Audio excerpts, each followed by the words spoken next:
My name is Eden Elizalde and my character was the Empress. My name is Sasha Glasser and my character was Justice. I'm Jennifer J.Q. Quinteros and I did the Magician with Aaliyah. I'm Elaine Reed and I helped assist you. And I'm Michael Key, I'm the publisher of Makeup Artist Magazine. Never done anything like this before. As you heard, we've been doing this for 22 years, but mostly what's in Makeup Artist Magazine and that's in IMATS is about the best in the world. So we take the very, very best and we get to share that with you guys and you get to see that. It's that wonderful cross-pollination that happens around the world. And the one thing that we've had to showcase new talent has been Battle of the Brushes, which has been great. But it's that one aspect of it. So this was a new idea. Actually, the concept came from Deverell himself. He pitched the idea to me, and what he said, this is it didn't start off as this thing with the article and do things at the IMATS. It wasn't that at all. It was actually just lunch. That's the way it started. It was just lunch. We're going to go have some Chinese food. I got some people I'd like for you to meet. I think they're going somewhere, and so would you do that? And I said, I'd be happy to do that. And so we did. We got together and got a chance to look at the work of these artists and hear their story, where they're going, and it was cool. There's definitely people. That's one thing that we do. We like to find people that are bright ones, the ones that are good. And I like to actually, what I do is I like to connect them with other one of my colleagues, and so that we can get the people, the decision makers, together with the really good ones. And it's awesome when it does happen because it shaves years off of your trying to climb the ladder, and it helps out the other folks too, because they get to have the good ones and not have to keep trying another one. Anyway, I digress. But that so this was going to be different. So it's like we've met these people, good. We want to have a relationship with them throughout their career. But what came out of it was an inspiration of all of them doing a project together, a themed project. Okay, that's different. We haven't had that before. And it was an organic in the way that it came together, which I think is very cool too. And so Deverell, since he really, the nucleus was him. He's the originator of the idea. And he worked with it along with my art director, Leslie. And she loved the idea, so she was championing it internally into our office. So, well, we can do this article, and they're going to do this, and they start seeing the designs and the wardrobe and all the things. And they kept showing them to me, which is I kind of needed that because I didn't quite have vision for it yet. Oh, maybe, what's going to be? How many pages are we going to do in the magazine for this? And, well, it's going to be great. It's going to be great. They kept showing me more, and that gave me more confidence. Okay, this looks like it can be good. And then it turned into a lovely article, and then it turned into a dust jacket cover that we did. And now we've got this pavilion at IMATS that's happening this weekend to celebrate this project. And so it's this thing that keeps just growing. So that's a very long-winded intro of how this all came about. Yeah, that's possible. The question of would we do this again?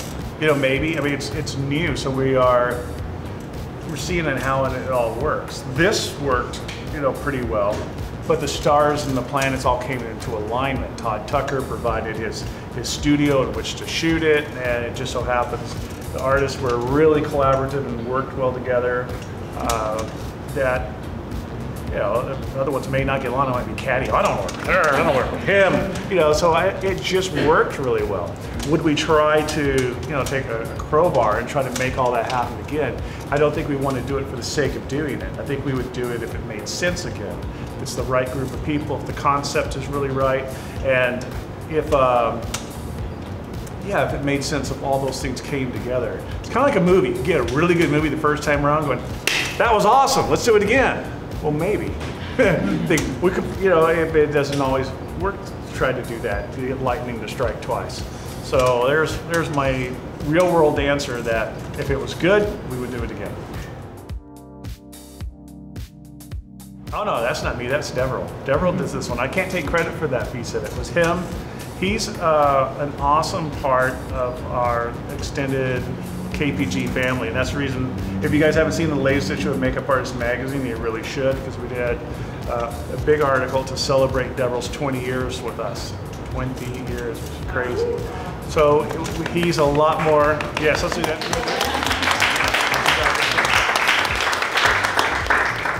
He's, you know, to try to say he's just our photographer would be really understating and limiting. Really wouldn't convey all the things that he does. And you guys know that you've been here at the school for very long, and the way that you interact with Deverell and what that becomes, and he connects you with people. And so this one is to his credit. He's the one who said, these are people that I think that you really should meet. So yeah, that one gets passed to Deverell. I was really excited. I've been reading this magazine. It's always been in my house since I was like a little kid. So hearing that I was going to be in it and having a makeup in it, it was just really cool. It was kind of a dream come true for me. Well, it was really fun just alone that we got to have that lunch, and so when on top of that we got to be in the magazine, I didn't ever think I would get to be in the magazine, so. You've already been in the magazine. What are you talking about? Not really. With that whole circus thing that you guys did? The circus was, but I wasn't. It's different. So it was super exciting. I thought it was terrifying. It's one thing to focus on a makeup, it's another thing to focus on yourself, you know, and so part of what made this so different, and even when it comes to the demo for IMATS, I'm not ashamed to say that I'm nervous or scared to do something. I think it really feeds you and makes you keep yourself on point and in check, but you know, if we were doing a demo for PPI and Skin Illustrator, you know, and you know, showing that product, or Sean Richards, or out of kit prosthetics, you know, that's one thing. But it's like you are the demo, and you just happen to be doing a makeup, you know. So it's really highlighting the artist, and to me, that's more nerve-wracking, because it's always better when the focus is over there, you know, and then from behind you're just like, yes, you know. You know, that's great, but when it's like, there they are, you're like, oh God, they see me. You know, and as comfortable as I am with people, I'm a makeup artist, I would hope to be comfortable with people, it's still a completely different thing to have the focus on you, especially in a magazine that is the best of the best in your industry and that you really respect and admire, and do not expect to be featured in until you're about 20, 25 years into your career. You know, so that's I think how I felt about it. It was like, there you go. How do you write that in print? You know. And this is Aaliyah, by the way. She assisted me with the designs and you know, just helping on the day of the makeup. And I forced her to be here because she infiltrated from mud.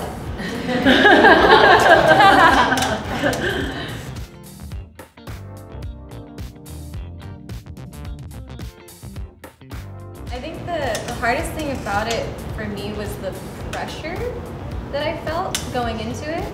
I am 1 year into my career as a makeup artist, so this was very nerve-wracking. But then getting to know everyone, and like Sasha and Shelby came up with the concept for this piece.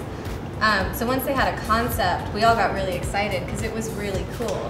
And so being able to collaborate and send each other one sheets made it a lot easier. And after that, it was just really easy to collaborate with everyone. Yeah, so when we met for the lunch, we decided to do this group makeup, but we hadn't come up with concept yet. We had only decided to do it as a group. Yeah, so Nora and Sasha were the first, right? Was it you two that were like, let's do a makeup? You know? Like a group, yeah, in the hallway, and I was like, I love group projects. That's just something that I love to do. That is your thing. So a group of makeup artists, like to me, that's a great idea. So, but we did not ever meet as a group after the lunch at all. We didn't have any meetings at all. So we did a Facebook group where we all talked through the Facebook group, because you know everyone can read what we're all saying to each other. I recommend it if you're doing a group project. It's because that way you can make sure everyone's informed. which is an important thing. But I think it's still a challenge to create a whole concept of a world. We were trying to create a world that all the characters came together in just by communicating through Facebook Messenger. Like, we never sat down and, and Shelby came up with the tarot cards idea. That was totally her idea. It's such a good idea because I don't feel like I've seen that done a lot. It'd be cool to see it done by other people in different ways. Like, I'd love to see what people would do with that. I really don't feel like I've seen it. So yeah, I think the biggest challenge was us staying in the same world and creating all these separate pieces while only communicating through Facebook Messenger. And also it was October and we all had a lot of work going on at the same time, so doing our jobs and creating this whole piece just on the side was a lot of work for all of us. So. Yeah, and I think Sasha and Shelby definitely kept the group going and together and coordinating, and they came up with a color scheme and asked opinions. It wasn't just like, we're gonna do this and we're gonna do that, and they just kind of threw opinions out there and we're like, this is amazing. And part of it was also a little bit of medieval times. You have to have kind of a time period, because tarot cards, I mean, like, I don't know if you've ever Googled tarot cards, which this was actually my first time.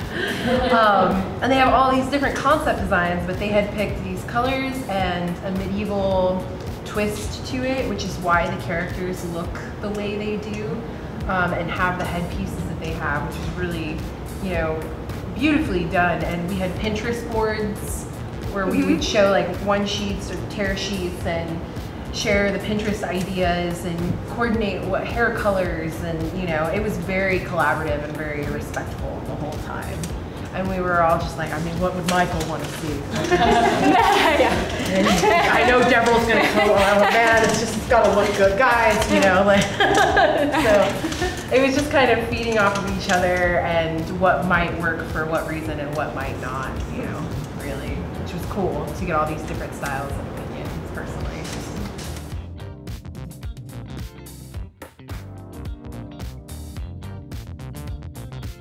It's still new, a lot of it. Like I said, Leslie on my team was really running point on that.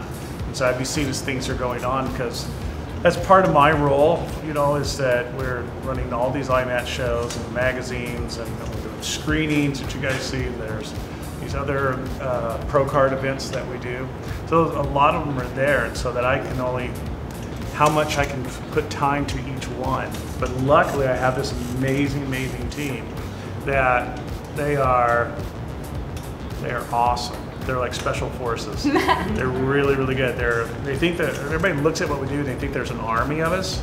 There's really not. It's really more like special forces, and it's just a small group that's really good at what they do and work hard and then go in and make it happen. And that's the way it is for this project. Leslie flew down. I was not at the shoot itself, but got to hear vicariously through her and Deborah about the collaborative spirit and how everybody helped each other. I heard how like Shelby made like so much of the wardrobe was on there, and that's kind of your shtick too. You do a lot of that. We've also done a lot of wardrobe. Yeah, and so these guys are working. I loved it. It was like 2 different schools that was going on, and it was different. And that didn't matter. You guys were still just working and coming alongside when someone would be experiencing adversity, and then they would help them in those moments to overcome that.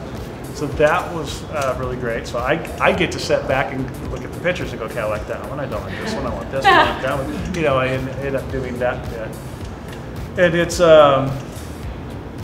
it is exciting to see it come together. And it's also exciting to see that there's still this piece of it. And one thing that I took away, because I talked with the MUD students yesterday, the students who were involved in that, and it's like you guys are going to end up knowing each other far beyond this project because you guys have done it together, and because it's being featured in Makeup Artist Magazine, being an IMATS, it gives you this like a club, it's an association, something that you've done together. You've been in the trenches for it. And I will look forward to actually not really what's today, because today is super fresh, to answer your question, Matt. I'm looking forward to what is this 5 years down the line, where these people will be. Will they still be working together, and what will be the cause and effect of what we've done for their career by giving them this opportunity, giving them this exposure, and connecting them up with this. Because it's, like I said, it makes a huge difference in the beginning of your career to have an opportunity like that. So that's really, to me, will be the testament. I'm looking long term on it, but today it is very good.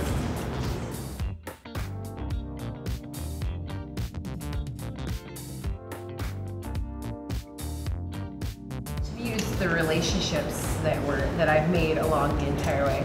I did the master class here and only had a background in theater, and I had to unlearn that and then learn everything that they taught here.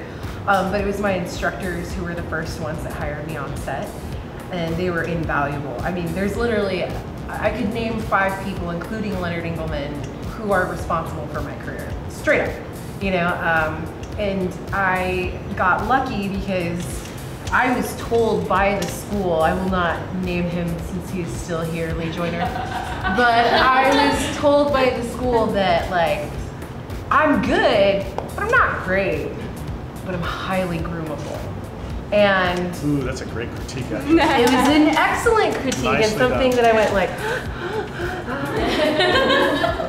that's good, right? That's good. You know, and so, and the first one to groom me was Leonard. I worked for Leonard right after I graduated, and up until he retired again from here. Yeah.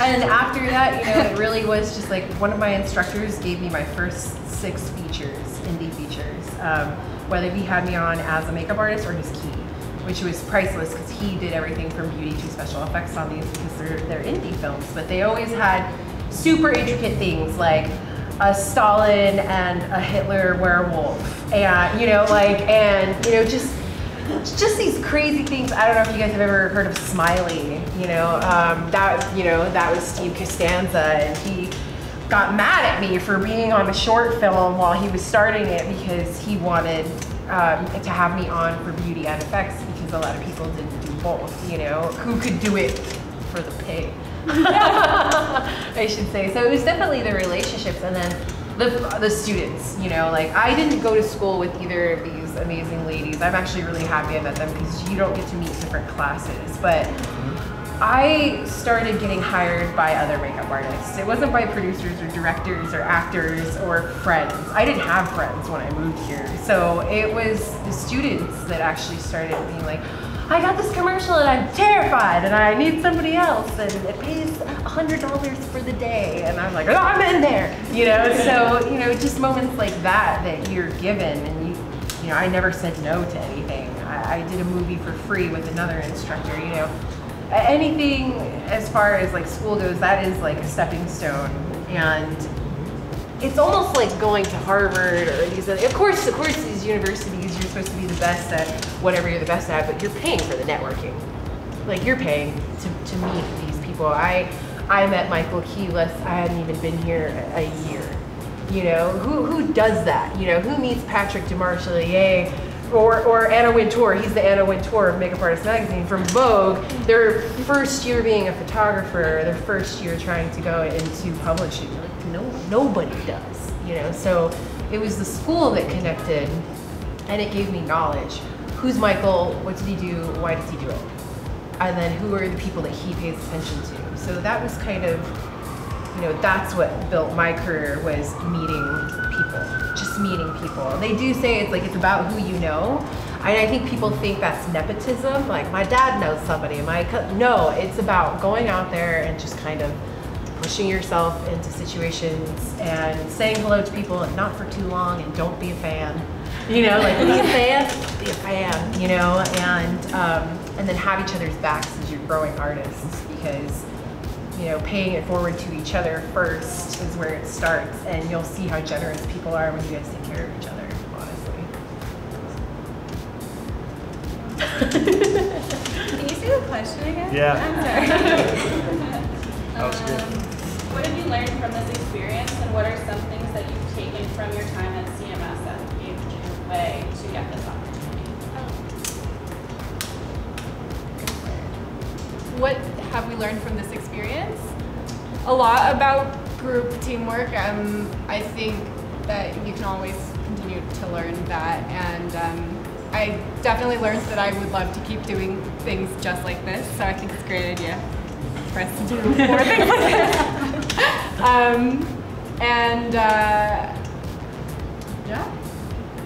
Yeah, I mean, what I learned from this experience, a lot. I've never designed a whole character before. That's never been part of my job. I'm usually a key makeup artist, so I've never gotten able to do that, so that was really cool. And you killed it. Yeah. Thank you. Yeah, Wow. yeah. You killed it, yeah. But the other part was what I took from CMS. Let's see. Well, I was here a year ago exactly, pretty much. I came here right out of high school, and then I graduated like a year ago, I would think. So, same as JQ, really. I mean, it's all about the connections you make while you're still in school. Because then once you're out of school, you can start working right away. I got my first feature a week after I left here because I made connections. And that's the best thing you can do for your career right now. Just start talking. At IMATS this weekend, go up to the people you wouldn't go up to. Like, they love it. Give them a business card or your website. Make those if you haven't. It's very important. But yeah, CMS introduced me to a lot of people, and I made a lot of great connections and friends here. Actually, let me add to that, because I think what you said is important in that, what was being talked about. The connections are super important, and there is that opportunity this weekend because you have a target-rich environment with IMATS, because you have some of the best people in the world coming together. But your disadvantage is you're so new. You're brand new. You got here 5 minutes ago, kind of, from my perspective anyway. And so makeup artists are not the faces that everybody knows. It's not like, okay, that's Brad Pitt and that's Scarlett Johansson. So you know the faces. Makeup artists are behind the scenes people, which you're talking about, like, yeah. Because it used to be behind the scenes. So you don't know who all the major players are. That's a disadvantage for you. What you can do is this. Here's my advice for you. Hopefully this will be a great takeaway for you. Is that what you do is you go on my website and look at who those speakers are. You need to do some stalking, healthy stalking. Healthy stalking. So you want to go and find out who these people are. So you go, okay, there's Joe Harlow. Ah, that's what he looks like. Great. Not more than that. Now you need to know, the films that you've seen of his. Because this, so there's your first part. There's your healthy stalking. And then you have to keep your eyes open, and you have to obviously be there to be able to do it. And this is the way you do that. When somebody's a decision maker that's in a place to do hiring, they've got people hitting on them all the time because they've got the jobs. So everybody's on them. And they have a lot of people that they know that they have history with that are doing that. You come up, you're nobody. They don't know who you are. So you have to be able to connect with them. And this is the way you do that. Let's say, I'll choose Joel again.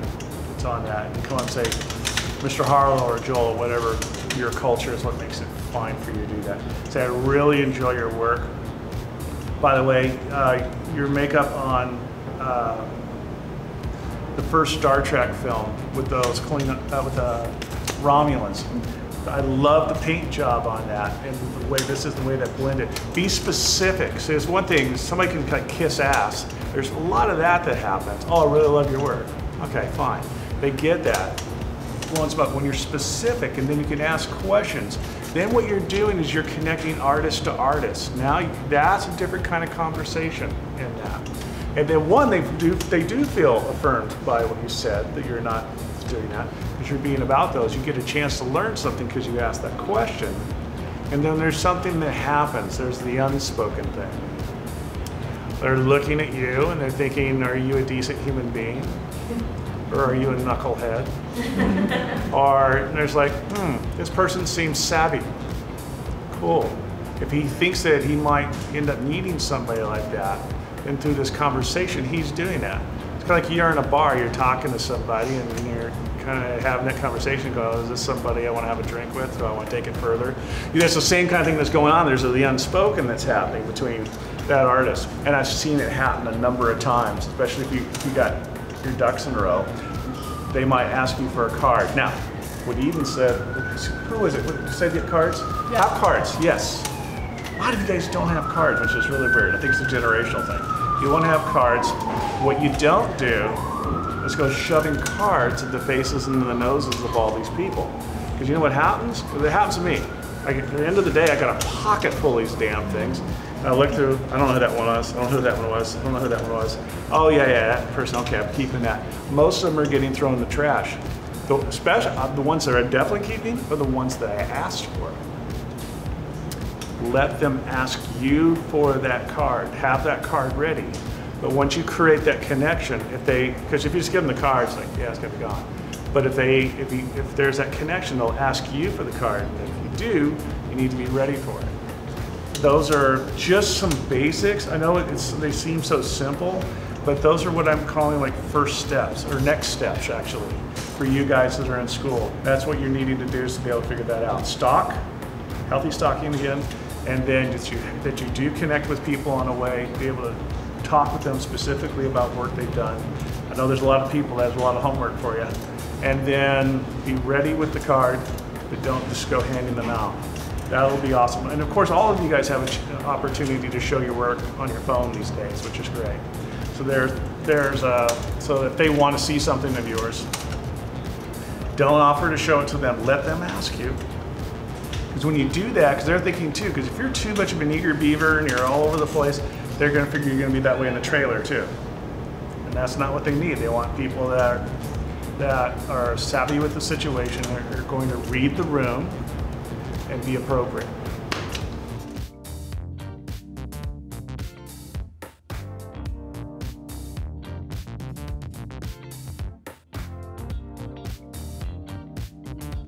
So my character was the Empress, tarot cards, and I knew that there were going to be a lot of FX heavy looks in this article, so I decided to do a passive beauty and just make sure everything was really clean. It looks like a simple makeup, but a simple makeup can be everything.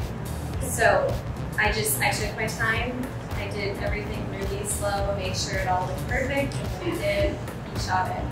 And yeah, it was all just about really the whole composition of the character and the color team that we went with. We did like dark reds and golds. And so that's really, those colors are really all that's on her face. And I chose a really pale girl and made her even paler, and I airbrushed all of this to make her really, really pale. So that those dark tones in her lashes and in her lipstick would stand out more. And I didn't put any blush. It was really simple makeup. But a simple makeup can speak volumes if it's done right. So my character was Justice, and Justice is generally portrayed with blind, like a blindfold, or she's blind. So what I wanted to do is find a creative way to cover her eyes. So I don't know if any of you guys have seen the RBFX prosthetic that is eyes with it's like the eyeballs are missing, it's just the lids. So I've only seen people do blood in those. So I wanted to do crystals in it. So crystals coming out of the eyes. So I got the prosthetics and I cut like a incision into the lid, and I got strip lashes, and I stuck the strip lashes into the incisions, I guess, and I glued it so it looks like lashes are coming out of it, and I did top and bottom lashes. And then I got a crystal and I broke it. I like smashed it and I stuck the little pieces, but we are doing this makeup again this weekend, and I actually got much larger like crystals that are gonna actually like come out forward, and so that's gonna be cool. But yeah, so you know, there's a lot of ways you could do crystals. But how disturbing was that to set how makeup? It was funny too, because the model was so sweet, and when she opened her mouth, like the illusion, they didn't fit together. So because she looked so creepy, and it looked like she was staring at you. She'd be facing this way, it's like stare, and you're just like, stop staring at me. They're rocks, JQ. She couldn't see, so she was experiencing what it would like to be blind, I guess. She was. Talk about the costumes you made. It makes a beautiful costume. Yes, so Shelby and I together made Juliet's costume, and we just we got a dress and we just changed the whole dress that we did. I don't even know how to explain that, but and then I also did the costume for my makeup, but I also made a feather shawl or cape, feather cape for her. Which she had made at first in blue already. She remade the I did. I made a whole lot thing. of things in blue. Yeah, she remade the whole thing when they switched the color palette. So all those feathers, before it was like this gem tone blue, really rich, and then the color palette changed, and I instantly was like, wait, Sasha. And she's like, no, it's okay, I'm doing it in red already. And I'm like, okay. Don't learn from me. Yeah, it was pretty amazing. Yeah, so we did have a color change at one point too. A lot of people are wondering what the makeup is, like, you know, and I'm gonna be honest, I'm gonna be dead honest, I would change everything about that beard. And it's because it didn't photograph well in their concept, and that's part of my job. You know, to me it was like I failed Devril because I didn't give him enough depth when it came to the coloring of the beard. And I need to change the texture for Devril so that you can see more of the texture, because he, you know, he's supposed to be a creature that is human. He's the Magician tarot card. He's the balance of all the symbols, so earth, air, fire, water. He is the in-between from the divine to the human. So I wanted parts of him to be very familiar and human, and other parts to just be weird, because we as like human animals have an instinct to sense things, especially when they're off. And so he had one green eye and one brown eye. And I almost got rid of his eyebrows entirely, which I debated about, but then that would take it too far away. And so I wanted him to be fertility and divinity in a man. And I didn't want him to look too much like Jesus, because that's my own personal Jesus up there. But he's supposed to be something that I think is approachable, racially ambiguous. That was the other thing. You know, if this person appeared on different parts of the planet, would he be accepted by the people that were in front of him? You know, and so I tried to keep him from being anything that was too much of something, too human, too ethereal, too female, too male, you know. And Aaron, the model, looks nothing like that. And at IMATS, he will have a different beard. I am changing things. I am giving Devril more, you know. You were just so hard on yourself. I just gotta say, is that you did a fabulous beard. Thank you. And so that's a level of work that's usually so far beyond where you are in your career. Thank you. And so most people wouldn't be doing that. So I know that you're like wanting to be better and all Thank that. you. I do. You did really good. I'm You married did to a DP. I want the camera to love the makeup without knowing it's makeup. Yes, I can talk about the camaraderie, because I needed a lot of that, a lot of help that day, and I had a lot of help from Eden, who was also doing her own makeup, and JQ, who was also doing her own makeup, and I feel like everyone who was there that day helped me at one point. So I probably would have not actually finished my makeup that day if everyone didn't come and help me. She only needed help because she was so generous from the very beginning with us. I'm sorry, but Sasha and Shelby went above and beyond to help people in the group who had no idea what they were doing with costume.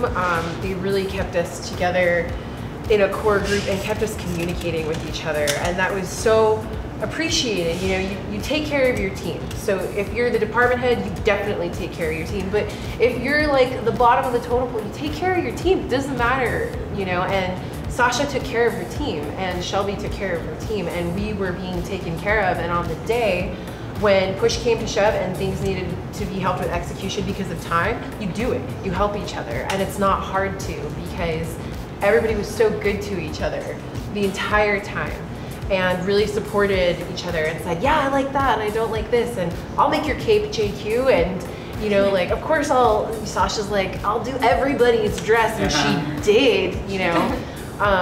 It's not hard to reciprocate amongst, I think, a group of people who were all very independent, very talented, very clever, and had no problem stepping in, stepping up, stepping down. You know, we all like danced with each other, and I'm very grateful for it, for all of it. And it's also really fun to touch someone else's makeup, you know? So you're kind of like, it's a completely symbiotic relationship. everybody benefited. Nobody lost except for sleep. Nobody lost anything. Everybody benefited from helping each other and not just doing things for you, you know? And that was a true, I think we all did, all the artists and the assistants. The assistants were really remarkable too. And Makeup Artist Magazine, because you're right. I thought you had a larger team. You have a core group of people who do their job so well and with kindness. And that, I mean, how can you not be empowered to do something good when that's what's around you? This issue of Makeup Artist Magazine will be available at IMATS this weekend. It'll be in the Makeup Artist Magazine booth in Hall 2. Woo!